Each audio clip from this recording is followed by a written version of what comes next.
થયું કે લગભગ ચીટની માટે કામ કરવા માટે લાયક રહ્યો નહીં, વિકલાંગ જેવો થઈ ગયો આ જીવન. તો એના કુટુંબનું શું? તો કંપની એને જે એનું જે પોલિસી મુજબ જે કરવા માંગતો એ તો થશે, તેમ છતાં એને આ જીવન નિર્વાહ ભથ્થું કંપની આપવું પડે. બરાબર, મોટા ભાગની કંપનીઓ આપતી નથી. તો એ તમે ત્યાં 39 એ વડે મફત કાનૂની સહાય મેળવીને કોર્ટની અંદર જઈ શકો.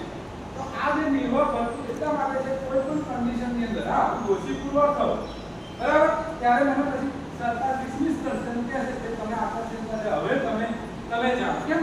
હું દોષી પુરવાર થયો બરાબર, મને ખબર છે કે હું ટીચર છું તો મારે આ કામ ના કરાય છતાં મેં એ કામ કર્યું, એનો મતલબ કે મેં જાતે જ પોતાના પગ પર કુવાડી મારી. તો એ ગુના માટે તો તમે દોષી છો, એ તમારે ફેમિલી પણ એને ભોગવવું પડે. અલગ વાત જ્યારે પણ આવું એ થાય કોઈ ખોટા આરોપ, આ જે આર્ટિકલ છે એ આપણે બચાવ કરે.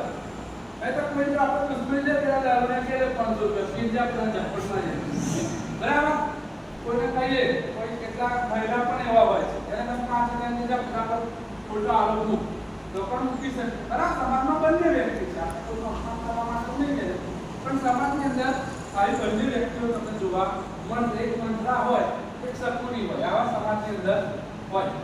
તો એના માટે આપણા રક્ષણ માટે આપણને આ સરકાર નિર્વાહ ભથ્થું નક્કી કરે. આ વસ્તુ સમજી ગયા બરાબર. તો આ ત્રણ વસ્તુ સમજવા